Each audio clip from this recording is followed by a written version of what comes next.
All right. So another one of the red flags to focus on will be consistently downtrending chart.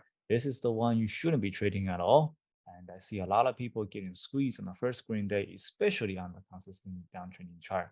Whenever you see these type of charts, they are very difficult to short into, and also their first green day is probably going to squeeze you. It doesn't really matter. It's a gap up short.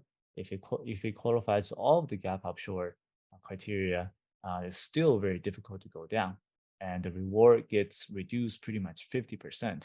So this is one of the big red flags for short sellers that you want to avoid these type of charts as much as possible. And the first point is their spikes are usually a lot aggressive than usual. Let's say the average spiking percentage is 20%. And if the stock has been consistently going down in the last 6 months, that means people are holding till all the way to here. They are very stubborn buyers. And when they're stubborn, they're not likely to sell.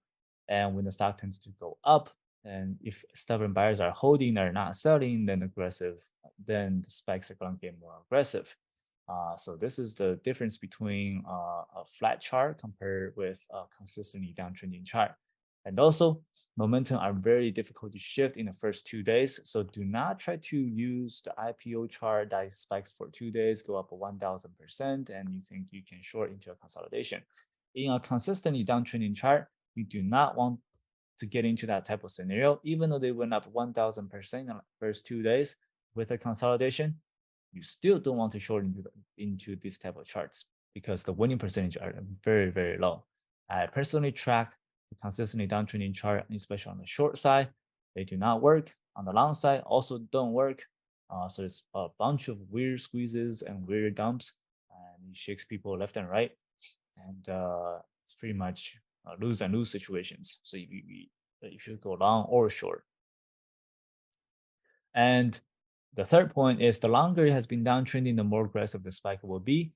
If the stock is being downtrending for 2 months, the spikes compared to the chart has been downtrending for 6 months. The 6 months is definitely a lot more aggressive. If they're being consistent downtrending for almost a year, then you will know that spikes is going to squeeze a lot of people and wipe a lot of short sellers out.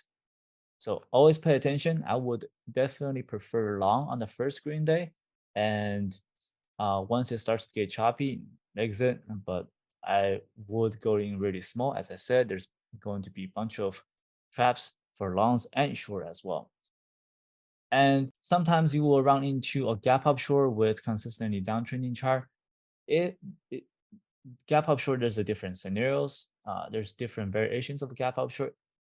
Sometimes gap up short variations does have a really high winning percentage.